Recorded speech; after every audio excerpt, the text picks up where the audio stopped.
할렐루야, 샬롬. 10월 13일 매일 성경 말씀 묵상 주님의 이름으로 시작하겠습니다. 역대하 24장 17절부터 27절의 말씀입니다. 여호야다가 죽은 후에 유다 방백들이 와서 왕에게 절하매 왕이 그들의 말을 듣고 그의 조상들의 하나님 여호와의 전을 버리고 아세라 목상과 우상을 섬겼으므로 그 죄로 말미암아 진노가 유다와 예루살렘에 임하니라. 그러나 여호와께서 그들에게 선지자를 보내사 다시 여호와에게로 돌아오게 하려 하심에 선지자들이 그들에게 경고하였으나 듣지 아니하니라. 이에 하나님의 영이 제사장 여호야다의 아들 스가랴를 감동시키심에 그가 백성 앞에 높이 서서 그들에게 이르되 하나님이 이같이 말씀하시기를 너희가 어찌하여 여호와의 명령을 거역하여 스스로 형통하지 못하게 하느냐 하셨나니 너희가 여호와를 버렸으므로 여호와께서도 너희를 버리셨느니라 하나 무리가 함께 꾀하고 왕의 명령을 따라 그를 여호와의 전 뜰 안에서 돌로 쳐 죽였더라. 여호와스 왕이 이와 같이 스가랴의 아버지 여호야다가 베푼 은혜를 기억하지 아니하고 그의 아들을 죽이니 그가 죽을 때에 이르되 여호와는 감찰하시고 신원하여 주옵소서 하니라.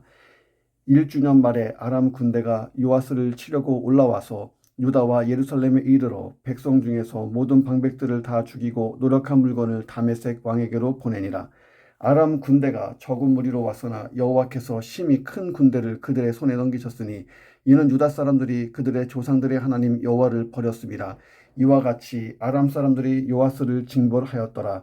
요아스가 크게 불쌍함에 적군이 그를 버리고 간 후에 그의 신하들이 제사장 여호야다의 아들들의 피로 말미암아 반역하여 그를 그의 심상에서 쳐 죽인지라. 다윗성에 장사하였으나 왕들의 묘실에는 장사하지 아니하였더라. 반역한 자들은 암몬 여인 시므아세 아들 사밧과 모압 여인 시므리세 아들 여호사밧이더라. 요아스의 아들들의 사적과 요아스가 중대한 경책을 받은 것과 하나님의 전을 보수한 사적은 다 열왕기 주석에 기록되니라. 그의 아들 아마샤가 대신하여 왕이 되니라. 아멘. 자, 오늘 본문에 보니까 남유다 8대 왕 요아스가 초창기에는 참 선한 역할을 했죠. 성전을 중수했지요. 성전 기물을 제작했지요. 하나님 앞에서 바르게 서서 선정을 베풀고 훌륭한 왕이었습니다. 자, 그때는 여호야다 제사장이 살아있었어요. 정말 가난하게 때 자기를 구출해준 정말 생명의 은인이잖아요. 그런데 여호야다가 죽은 다음부터 이 요아스가 급속히 타락하고 하나님의 징계를 받아 비참한 최후를 맞고 인생을 끝냅니다. 참 안타까운 내용이에요. 오늘 본문을 묵상합니다. 첫째는 사람을 하나님보다 의지해서는 절대 안 된다는 거예요. 17절 18절을 보면 여호야다가 죽고 나자 요아스가 신하들의 말을 들었어요. 하나님 대신에 바세라와 바알 등의 우상을 섬겼습니다. 그러니까 이 신하들이 우상 숭배자들이었겠죠. 자, 여호야다가 죽자 신하들이 요아스에게 우상 숭배를 적극적으로 권했다는 거예요. 이 요아스가 얼마나 영적으로 귀가 얇아요. 자, 그들은 엄격한 율법을 지켜야 하는 여호와의 신앙에 실증을 느꼈을 거예요. 이 신하들이 여호야다가 살아있을 때는 꼼짝달싹 못했겠죠. 자기 욕심을 따를 수 있는 편리한 우상을 쫓기로 작정했습니다. 자, 그런데 성전을 보수하는 등 선한 일을 했던 요아스가 여호야다 사후에 이렇게 갑자기 돌변했다는 사실이 쉽게 납득되지가 않습니다. 아마도 이 요아스의 신앙이 상당 부분 여호야다에게 의존하는 신앙이었던 것 같아요. 홀로서기가 안 되는. 그래서 신앙생활에 있어서 홀로서기가 되지 않았다. 자, 여호야다가 떠나자 쉽게 타락했다는 거예요. 환경에 이리저리 휘둘리는 믿음이 요아스의 믿음이었어요. 자, 우리는 요아스의 인생을 보면서 인간은 상황에 따라서 돌변하기 쉬운 존재라는 것을 배우게 됩니다. 자, 오늘 선했던 사람이 내일은 악한 자가 될 수 있고 오늘 하나님을 섬기던 자가 내일은 우상을 섬기는 자가 될 수 있다는 것을 봅니다. 자, 예수님의 제자들도 상황이 불리해지니까 모두 도망쳤잖아요. 베드로는 상황에 따라 예수님을 부인까지 하지 않았습니까? 나를 가만히 생각해 보세요. 하루에도 수십 번씩 마음이 변하지 않습니까? 같은 혀로 찬송과 기도를 하다가 원망과 불평의 말도 막 늘어놓고 그러지 않습니까? 자, 그래서 예레미야서 17장 9절에 보니까 만물보다 거짓되고 심히 부패한 것은 마음이다 라고 적혀 있습니다. 자, 우리는 요아스처럼 이렇게 저렇게 변하는 사람들을 보면서 영원히 변함없이 하나님만을 바라봅니다. 한번 언약하시고 약속하시면 그 언약을 끝까지 지키시는 신실하신 하나님을 의지해야 한다는 거예요. 자, 역대기서를 보면 하나님은 다윗과의 언약을 기억하시고 그의 후손들이 아무리 범죄하고 아무리 타락해서도 마지막 등불을 지켜주셨어요. 자, 다윗의 후손으로 예수님이 오시잖아요. 자, 예수님 보세요. 제자들은 다 배반하고 스승을 떠났는데 먼저 제자들을 찾아갔어요. 여러분, 사람에게 실망했어요? 그럴수록 우리가 더 하나님을 의지하는 법을 배워야 할 줄로 믿습니다. 사람은요, 믿고 의지할 대상이 아니에요. 그냥 내가 사랑해주고 섬기는 대상일 뿐입니다. 자, 오늘도 이 교훈 아래 하나님만 의지하는 인생 되기를, 사람을 의지하지 않는 인생 되기를 주 이름으로 축원합니다. 두 번째, 하나님의 징계와 책망이 있을 때가 그때가 그래도 행복할 때라는 거예요. 19절, 20절을 보면 우상 숭배의 길로 달려간 요아스와 유다 백성들을 바로잡기 위해서 하나님이 선지자들을 많이 보냈어요. 회개의 기회를 주시는 거예요. 사실 역대기서의 주제 중에 하나가 역대하 7장 14절이에요. 내 이름으로 일컫는 내 백성이 그들의 악한 길에서 떠나 스스로 낮추고 기도하여 내 얼굴을 찾으면 내가 하늘에서 듣고 그들의 죄를 사하고 그들의 땅을 고칠지라. 중요한 하나님의 약속의 말씀이에요. 그래서 역대기에는 열왕기에 생략되어 있는 르호보암과 므낫세와 같이 지극히 악한 자들도 회개함으로 용서받았다는 사실을 다 기록하고 있습니다. 하나님이 유다와 예루살렘에 선지자를 보낸 것은 여전히 유다를 사랑하시니까 요아스를 사랑하시기 때문에 회개의 기회를 주시는 거예요. 그런데 그들이 요아스와 백성들이 선지자의 말을 듣지 않았어요.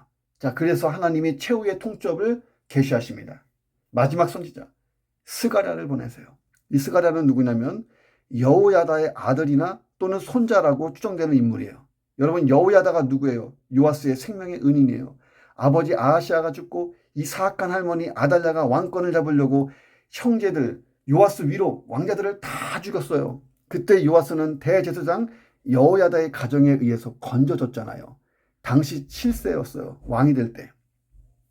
자, 여호야다는 요아스를 성전에 감췄고 때가 됐을 때 반정을 일으켜 아달랴를 처단하고 요아스를 7세의 왕으로 세운 사람입니다. 그리고 요아스가 여호와 하나님을 잘 섬기도록 평생 가르치고 도와준 사람이에요. 자, 그렇다면 그 아들 선지자 스가랴가 하나님의 말씀을 전달하고 있다면 요아스가 최소한 이 사람 앞에서는 귀를 기울여야 하는 것 아니냐는 거예요. 회개해야 되지 않느냐는 거예요. 자, 하나님께서 스가랴를 보내신 것은 최후 통첩과 같은 일이었다. 마지막 기회였다는 거예요. 그런데 요아스가 이 최후 통첩을 거절해요. 자, 스가랴를 거부한 것을 넘어서서 하나님을 거부한 거예요. 남은 게 뭐예요? 그럼 심판밖에 없잖아요. 하나님이 아람 군대로 1차 심판하시고 이방 여인의 자식들인 신하들의 손에 요아스가 살해당하게 죽게 하십니다. 하나님의 책망과 징계가 있을 때 그때는 여전히 행복할 때예요. 그때 속히 돌아서라는 거예요. 그렇지 않으면 하나님의 무관심이 시작돼요. 회개하고 돌이키지 않으면 그 상태로 그냥 놔두시는 거예요. 자, 이것을 신학적인 용어로 유기라고 합니다. 유기된 자에게는 심판만 남아있는 거예요. 자, 우리는 하나님의 오래 참으심을 시험해서는 절대 안 된다는 거예요. 하나님은 사랑이시지만 공의한 하나님이세요. 아들을 십자가에 내어주실 정도로 공의로우신 분이에요. 오늘도 하나님 앞에 신실한 그런 하루를 사시기를 주님의 이름으로 축원합니다. 세 번째, 회개하지 않는 죄. 이 죄는요, 사라지지 않고요, 끝까지 가는 거예요. 스가랴의 메시지가 뭐예요? 20절 보면 하나님이 이같이 말씀하시기를 너희가 어찌하여 여호와의 명령을 거역하여 스스로 형통하지 못하게 하느냐 하셨나니 너희가 여호와를 버렸으므로 여호와께서도 너희를 버리셨느니라. 하나님이 최후 통첩을 하신 거예요. 더 이상 기회가 없다는 거예요. 자, 그런데 요아스가 마지막 회개의 기회를 날려버립니다. 21절 보니까 무리가 함께 꾀하고 왕의 명령을 따라 중요한 거예요. 스가랴를 여호와의 전 뜰 안에서 돌로 쳐 죽였다. 야, 선지자를 돌로 쳐 죽인 것도 엄청난 죄악이에요. 구약의 3대 직분 있잖아요. 왕, 제사장, 선지자. 이것은 기름 부어서 하나님이 세운 종들이에요. 자, 선지자를 돌로 쳐 죽였어요. 자, 그런데 어디서 죽였어요? 성전 뜰 안에서. 하나님의 전 뜰 안에서, 성전 안에서 죽였어요. 이것은 지금까지 한 번도 없었던 일입니다. 성전은요, 거룩하신 하나님의 임재의 상징적인 처소잖아요. 또 하나님과 인간의 화목을 상징하는 곳이 성전이잖아요. 그래서 성전에서는 어떤 폭력도 허용되지 않아요. 오죽하면 하나님이 다윗이 아닌 솔로몬 평화의 시대에 이 성전을 세우도록 하셨을까요? 성전은 평화의 상징이에요. 다윗이 그렇게 하나님의 전을 건축하고 갈망하는데 그가 많은 피를 흘린 사람이라는 이유로 부러워하셨잖아요. 자, 또 같은 이유로 여호야다가 사악한 여인 아달랴를 죽일 때도 성전 안에서는 하지 못하게 명령했어요. 자, 그런데 요아스는 아무 거리낌 없이 선지자를 성전에서 죽였다는 거예요. 신앙이 아예 없는 거죠. 요아스와 그 측근들의 행위 속에는 자신들의 죄를 조금도 인정하지 못하겠다는 의지가 깔려 있습니다. 마치 귀를 막고 달려들어 자기들을 책망하던 스데반을 돌로 쳐 죽이던 그들의 행위를 딱 보는 것 같잖아요. 사람이 이 정도 상태에 이르면 더 이상 소망이 없어요. 그냥 유기되고 심판받는 거예요. 억울하게 죽으면서 스가랴 선지자가 하나님께 호소하죠. 여호와는 감찰하시고 신원하여 주옵소서. 그리고 하나님의 심판이 시작돼요. 심판의 이유가 뭐예요? 회개할 기회를 그렇게 무수히 줬는데 회개하지 않았기 때문입니다. 자, 그래서 회개하지 않는 죄는요, 계속 눈덩이처럼 불어나서 끝까지 가는 거예요. 그리고 멸망입니다. 24절 보세요. 아람 군대가 적은 무리로 쳐들어왔어요. 적은 무리. 소수의 군대가 쳐들어왔는데 하나님이 힘이 큰 유다의 군대를 그들의 손에 넘겨버렸어요. 유다 사람들이 그들의 조상의 하나님 여호와를 버렸고, 이와 같이 사람들이 요아스를 징벌했다 하는 거예요. 누가? 아람 군대가. 아람 사람들이. 그 결과 유다와 예루살렘 백성들 중에서 모든 방백들이 죽고 재산을 다 뺏깁니다. 당시 유다는 힘이 큰 군대를 가지고 적은 수의 아람 군대에게 완전히 유린당했어요. 심지어 천혜의 요새라는 예루살렘, 굉장히 높은 곳에 있거든요. 자, 짓밟혔어요. 훗날의 역사를 보면 세계 최강의 바벨론 군대가 예루살렘을 함락할 때요, 2년 걸렸어요. 2년. 근데 적은 무리 아람 군대가 쉽게 예루살렘을 유린했습니다. 이게 어떻게 된 일일까요? 하나님의 심판이죠.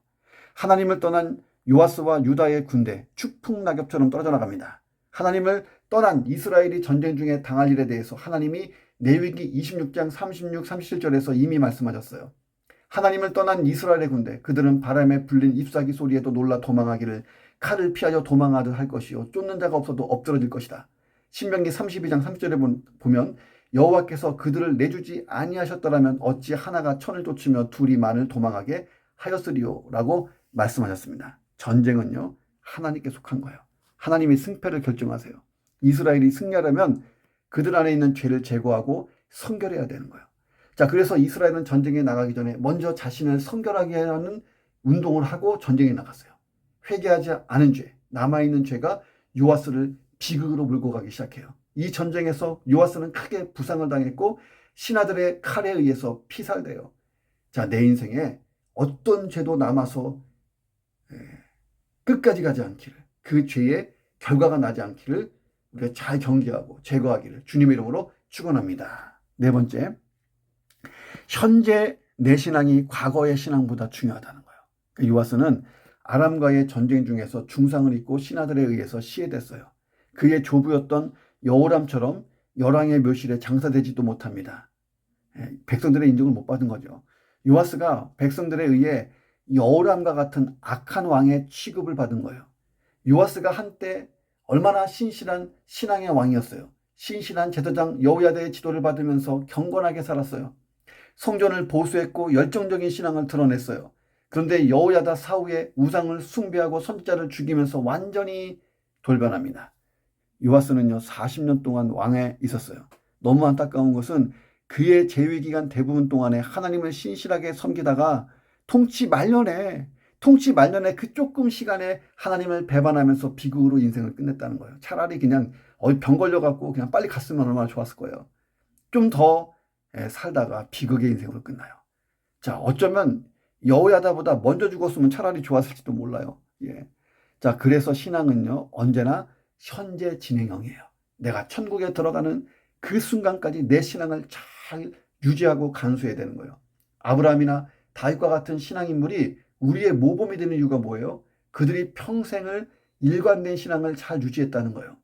80년을 사는 사람이 79년 신앙생활 잘하고 마지막 1년을 막 엉망으로 그릇되게 행하다가 불신앙으로 정말 최악의 모습으로 생을 끝난다면 얼마나 불쌍한 사람이에요. 자, 그래서 그간의 수고가 다 헛된 것이 되었다면 얼마나 비극적인 사람입니까? 요아스의 불행이 그거예요. 잘하다가 마지막에 오늘 나의 신앙은 현재 진행형인가? 그래서 하나님이 인정할 만한 것인가? 오늘 잘 살아보시기를 주님의 이름으로 축원합니다. 다섯 번째, 악인은 자기 함정에 빠져서 멸망, 파멸한다는 거예요. 요아스의 신하들이 아마도 그 요아스의 우상 숭배 정책으로 인해서 신앙과 국론이 분열되고 외적의 침입을 받고 막 국가가 위기에 처하고 막 이러니까 왕에게 불만을 품고 모반을 일으킨 것 같습니다. 자, 그래서 요아스를 시해했어요.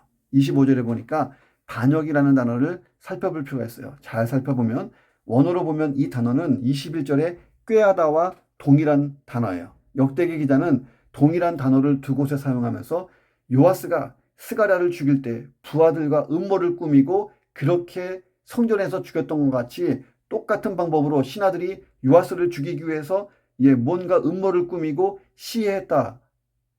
시문대로 거뒀다. 이걸 강조하고 있는 거예요. 또 요아스 시해를 주도적으로 역할했던 두 사람이 나오는데 그의 어머니의 이름이 나와요. 반역한 자들. 그러니까 요아스를 죽였던 두 신하의 그 어머니가 누군지. 암몬 여인 시므앗의 아들 사밧, 모압 여인 시므릿의 아들 여호사밧이었다. 자, 무엇을 의미합니까? 요아스는 우상 숭배 정책에 따라서 이방의 우상들을 마음대로 끌어들이고 이방 족속과의 혼인도 장려하고 이방 여인과 막 결혼하고 왕이 결국 이방 여인의 자식들에 의해서 시해당했다는 거예요. 자업자득이 아니냐는 것입니다. 하만이 모르드게를 달아 죽이려고 한 나무에 자기가 달렸잖아요. 요아스도 자신이 펼친 정책으로 인해서 비참한 죽음을 당했다는 거예요. 이방 여인을 가까이 하고 우상 숭배하고 결국 그 여인이 낳은 아들에 의해서 칼에 맞고 악인은요 자기 함정에 빠져서 파멸한다는 거예요. 하나님이 심은 대로 거두게 하신다 하는 것입니다. 내 삶에도 후에 나에게 올무가 될 자기 함정이 없게 해야 한다 하는 것입니다. 제가 좀 조금 잘못한 게 있는데, 자, 요아스가 이방 여인들과 결혼했다는 것이 아니라 남유다 사람들과 이방 여인이 결혼하는 것을 그냥 장려했다. 그리고 모압신, 암몬신도 막 갖다가 막 섬기고 우상 숭배한 거예요. 자, 그런데 이방 여인의 자식들에 의해서 그가 신하들에게 시해당했는데 그 신하가 이방 여인의 자식들이었던 거죠. 자, 선을 심고 선을 거둬야 돼요. 내 삶에 나에게 올무가 될 자기 함정이 있다면 빨리 제거해야 됩니다. 오늘도 선을 심고 선을 거두는 그런 하루가 되기를 주님의 이름으로 축원합니다. 기도하겠습니다. 하나님, 요아스의 인생을 바라봅니다.